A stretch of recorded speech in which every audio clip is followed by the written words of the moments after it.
With R K overseas education और इस video में हम डिस्कस करेंगे कि आप यूनिवर्सिटी ऑफ डेगनडॉर्फ की कैसे एप्लीकेशन फिल कर सकते हैं।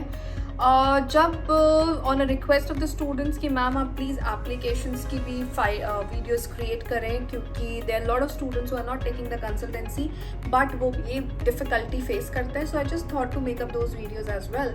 तो इसमें पूरे पोर्टल में स्टेप बाय स्टेप बताया है कि आप कैसे अपनी एप्लीकेशन फिल कर सकते हैं। जनरली अगर आपने एक यूनिवर्सिटी डेगनडॉर्फ की एप्लीकेशन फिल करी है तो काफ़ी सारे कोर्सेज सेम होते हैं। चैलेंजेस और मिस्टेक्स जो स्टूडेंट्स करते हैं एप्लीकेशन फिल करते हुए वो भी हमने इसमें डिस्कस की है, वो हमने लास्ट में की है, तो आप इसको पूरा देखें। और चैलेंजेस और जो गलतियां आप स्टूडेंट्स जनरली करते हैं वो इम्पॉर्टेंट है देखने के लिए। दैट इज़ द रीज़न आप इसको एंड तक देखें। और बाकी आपको जर्मनी से रिलेटेड, फ्री एजुकेशन से रिलेटेड, एप्लीकेशन प्रोसीजर से रिलेटेड कोई भी क्वेश्चन हो आप हमें कॉन्टैक्ट कर सकते हैं। बट मेक श्योर आप किसी कंसल्टेंट को इसलिए कॉन्टैक्ट नहीं कर रहे हैं कि आपको पूरा ऑफर लेटर, सिर्फ ऑफर लेटर चाहिए। आप इसलिए कॉन्टैक्ट कर रहे हैं कि जिससे आपके 4-5-6 महीने बच जाए, वीज़ा में कोई प्रॉब्लम ना हो, ऑफर लेटर में कोई प्रॉब्लम ना हो, आपका एक पूरा रोड मैप तैयार हो कम से कम 1-1.5 साल का। और जो पुराने स्टूडेंट्स को डिफ़िकल्टी फेस हो रही है और जो हमारा इतना बड़ा स्टूडेंट्स का नेटवर्क है, आप उनके एक्सपीरियंसेस से आगे बढ़ें। जैसे कि अभी हमने बात किया कि हम इस यूनिवर्सिटी का कैसे हम एप्लीकेशन प्रोसीजर के बारे में डिस्कस करेंगे, तो इसमें आप लेफ्ट साइड में देख रहे हैं कि जनरली जो मैंने अभी तक पैटर्न समझा है, लेफ्ट साइड में आपकी सारी इंफॉर्मेशन गिवन होती है, जैसे कि साइन इन करना, ओवरव्यू, शॉर्ट इंस्ट्रक्शंस या कोई भी इंफॉर्मेशन ये लोग चाहते हैं। तो इनका एक पैटर्न है ये जर्मनी में, जो मैंने ये देखा है, ठीक है। अब इससे इम्पोर्टेंट हमें अपने पोर्टल पे, मतलब यूनिवर्सिटी के पोर्टल पे अपना एक ईमेल आईडी के साथ अपने आप को रजिस्टर करना, विच इज़ वेरी स्पेसिफिक। और जिस भी कोर्स के लिए आप जाना चाहते हैं वो कोर्स आप गूगल में टाइप करेंगे और उसके बाद आप अपना रजिस्टर करते हैं, ठीक है। रजिस्टर करने के बाद हमेशा जब भी हम डायरेक्ट एप्लीकेशन में जाते हैं तो एक ऑनलाइन पोर्टल लिंक आता है। तो ये ऑनलाइन पोर्टल लिंक आया है, इस पे क्लिक जैसे ही हम करेंगे we land up to this page directly, we land up to this page directly, okay. ये वाला पेज है जिस पे हम डायरेक्टली लैंड अप करते हैं, ठीक है। This is something which they have just 10 minutes पहले ही हुआ है कि हमने रजिस्टर किया and they have given us this link. उसके बाद we have to follow the instructions, alright. Now हमें सबसे इम्पोर्टेंट अपना कोर्स सेलेक्ट करना होता है कि कौन से कोर्स में हम जा रहे हैं। ये ऑटोमेटिकली मैंने सिलेक्ट करके रखा है, जिससे हमारी जो वीडियो है वो बहुत लेंथी ना हो जाए, इसलिए ये पेज पहले से बना के रखा है। अब हम कौन से कोर्स में जा रहे हैं, बैचलर्स में जा रहे हैं या मास्टर्स में जा रहे हैं, जिस भी आप कोर्स में जा रहे हो वो कोर्स आप यहाँ पे मेंशन कर सकते हैं, ठीक है। कौन से सेमेस्टर में आप जाना चाहते हैं, फर्स्ट सेमेस्टर या सेकेंड सेमेस्टर। अब होता क्या है कि बैचलर्स वाले स्टूडेंट्स, स्पेशली बहुत सारे स्टूडेंट्स हैं जो यहाँ से 1 साल का स्टूडेंट को लीड कर लिए हैं, तो वो फिर डायरेक्टली बैचलर्स में जाते हैं। या आप स्टूडेंट एक्सचेंज कर रहे हैं, आप क्रेडिट एक्सचेंज कर रहे हो कि सपोज आपने एक सेमेस्टर अपना किसी और यूनिवर्सिटी में पढ़ा है जर्मनी में, या 1 साल किसी और यूनिवर्सिटी में पढ़ा है, उसके बाद आप यहाँ पे आना चाहते हैं, तो ये सारी चीज़ें यूज होती हैं। Degree program, course of study, आप कौन से कोर्स ऑफ स्टडी में आप जाना चाहते हैं, प्लीज मेक श्योर कि आप इसको सेव करना ना भूलें, वेरी इंपॉर्टेंट। क्योंकि अगर आप सेव नहीं करोगे जो भी आपकी इंफॉर्मेशन है वो सारी इंफॉर्मेशन आपकी डिलीट हो जाएंगी। और जैसे कि आप देख रहे हो कि मैंने यहाँ पे जो इम्पोर्टेंट इंफॉर्मेशन थी कोई भी चीज सेलेक्ट नहीं करी है, that is the reason there is this alert, जो ये अलर्ट है, क्लियर। अब आप दोबारा से देखिए कि देखिए लेफ्ट साइड में आपको सब दिख जाएगा कि हमने ऑनलाइन एप्लीकेशन फॉर्म भर दिया। अब हम ओवरव्यू पे जाते हैं फिर से, जो हमारा मेन लैंडिंग पेज होगा। अब हमें ये तीनों इन्फॉर्मेशन इसमें भरनी है, enter your personal information, educational background, curriculum vitae etcetera. Very very important कि आप अपना जो पर्सनल इन्फॉर्मेशन है वो आप भरे सारी। बहुत सारे केसेस में हमारे पास स्टूडेंट्स की कॉल और मेल्स आए हैं जिसमें उनकी जो नाम था वो गलत हो गया है, गलत या तो भरने में गलत हो गया या यूनिवर्सिटी से गलत लिख कर आया है। तो प्लीज आप पैनिक ना करें, क्योंकि अगर आप यूनिवर्सिटी को मेल डालते हैं वो करेक्ट हो जाता है, ठीक है ना। ये हमने बेसिक इन्फॉर्मेशन सारी डाल दी, जो आई थिंक सबको पता है कि क्या बेसिक इन्फॉर्मेशन हमारी होनी चाहिए। अब आप देखेंगे दोबारा से लेफ्ट साइड में इसमें क्या क्या चीजें होनी चाहिए, ये सारा इन्होंने यहाँ पे मेंशन किया है। व्हाई दिस इज टिक, ये टिक क्यों है, क्योंकि ये सारी इंफॉर्मेशन हम ऑलरेडी भर चुके हैं, तो टिक टिक आ जाएगा। ठीक है, जैसे पर्सनल इंफॉर्मेशन भर दी है, हमने अपना एड्रेस डाल दिया है already, see address is there right.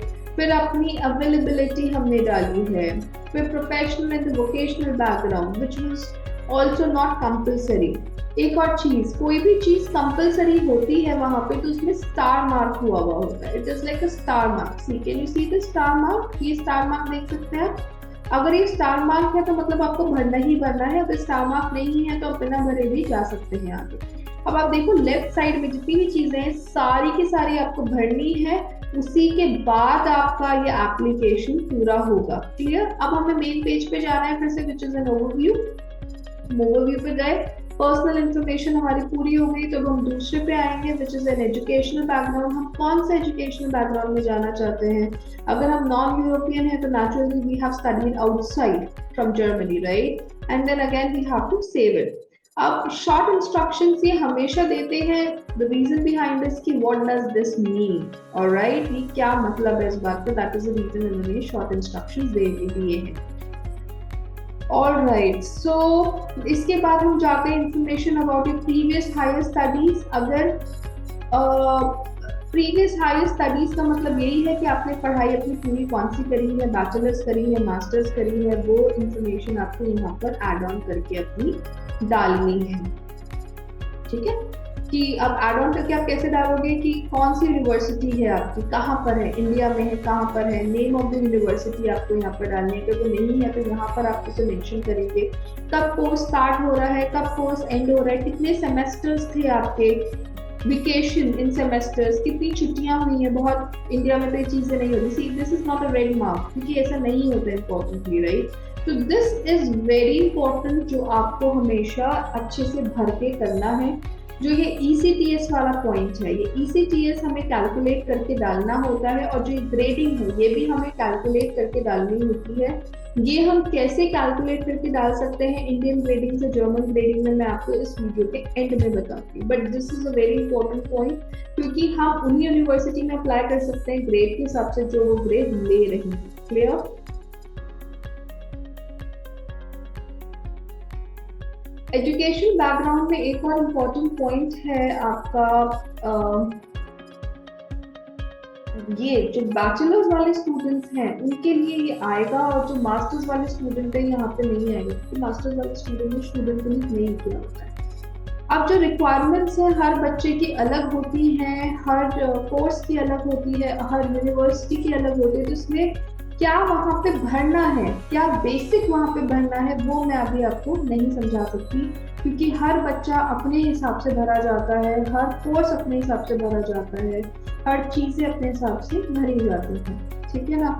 और जब आप ये कर देंगे ये पूरा, तो please don't forget to finish it. ऐसा भी कई बार होता है कि आपने एप्लीकेशन अपनी भर दी बट आप उसको सबमिट करना भूल गए, आप उसको फिनिश करना भूल गए, तो भी आपकी ये चीज स्किप हो जाती है। क्लियर। अब यहाँ पे हम लोग डॉक्यूमेंट्स अपलोड करेंगे, तो डॉक्यूमेंट्स अपलोड करने वाला सिस्टम में भी आपको एक चीज बताती हूँ which is a very important part.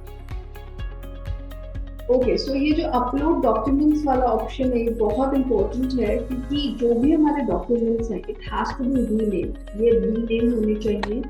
अगर ये रीनेम नहीं है तो ये प्रॉब्लम होगा। मतलब just don't randomly upload the documents, जैसे कि 10th की मार्कशीट है उसके आगे 1 2 3 4 लिखा है या कुछ लिखा है, it should be mention like 10th marksheet और senior secondary marksheet which is 12 और सेकेंडरी मार्कशीट। इंजीनियरिंग की है तो यूनिवर्सिटी बैचलर्स मार्कशीट, CV है तो it has to be rename like CV, German certificate से it has to be rename. तो ये ऑलरेडी हमने अप्लाई किया हुआ है एक स्टूडेंट का, इसलिए यहाँ पे डॉक्यूमेंट्स आ जाएंगे। तो this is very important. CV German pattern में बना हुआ होना चाहिए अकॉर्डिंग टू द यूरोपास, और everyone knows about Europass. If not, the link of the Europass I will be sharing in this description of the video. तो ये सारी information है, होपफुली आपको ये इंफॉर्मेशन कुछ काम आए when you wanted to apply for this University of Deckendorf। इसके साथ अब मैं जर्मन ग्रेडिंग की बात करती हूँ, तो which is अब जर्मन ग्रेडिंग में आप गूगल में कुछ भी टाइप कर सकते हैं, जर्मन कैलकुलेटर। मैं वो कैलकुलेटर नहीं ले रही हूँ जिसपे एड चला हुआ है। I just use a simple German calculator. बहुत सारी यूनिवर्सिटीज में भी है और बहुत सारी यूनिवर्सिटीज की वेबसाइट पे भी मिल जाएगा। It's very common. Okay, so we have to write down. तो जो हमारा जर्मन कैलकुलेटर है वो हम कोई भी साइट से देख सकते हैं। अब हमें इंडियन ग्रेडिंग को अपना जर्मन ग्रेडिंग में कन्वर्ट करना है, करेक्ट। यहाँ पे हम अपना मार्क्स एंटर करेंगे, जो भी हमारे मार्क्स हैं, जितना भी हमने स्कोर किया, मतलब मैक्सिमम मार्क्स तो जनरली 100 ही रहता है, हमने उसमें से कितना स्कोर किया। फॉर एग्जाम्पल आउट ऑफ 100 मेरी परसेंटेज 75%, ठीक है। अब मतलब 75 नहीं, मतलब मिनिमम ग्रेड हमारा यूनिवर्सिटी में पासिंग ग्रेड कितना है, तो जनरली 40% होता है आजकल। अब मैंने कितना स्कोर किया है, मैं जो स्कोर 75, तो हमारा ये जर्मन ग्रेडिंग बन रहा है, ठीक है। ये हमारा जर्मन ग्रेड। हम उसी यूनिवर्सिटी में अप्लाई कर सकते हैं जिस यूनिवर्सिटी में 2.25 या उससे ज्यादा मांग रहे हैं। उससे कम मांग रहा हो तो we can not apply to that university. Very important, अगर अप्लाई करना है, it's like a risk, and your profile should be different from a normal profile. Profile should be different from a normal profile, meaning you should know German, German की कोई requirement नहीं है, आपने कुछ certification courses किए हुए, तो you have to build up the profile. That is what you mean. That is what I mean. अब assume करो कि किसी की मार्क्स सेम थे बट यूनिवर्सिटी के पासिंग मार्क्स 33%, ठीक है। इस केस में आपका जो जर्मन ग्रेडिंग है that will be on a higher side. See, this is being on a higher side. तो 2.12 वालों के पास ऑप्शन ज्यादा हो जाएंगे, तो 2.10 वाले में भी आप अप्लाई कर सकते हैं up till 3, right? So this is how it is being calculated. Please always calculate your German grading before applying to the university, before applying to UniSS, and searching the universities on dart.de. UniSS or dart.de का link would be given in the description of the video. Hope this video you will like it. आपको कोई doubt हो, कोई question हो, आप most welcome to contact us for the application and other processes. We would be very happy to help you out, and we would be very happy to help you for the further applications for Germany, for Europe, for Spain, Austria, and you're most welcome with all the questions. Thank you for watching this video.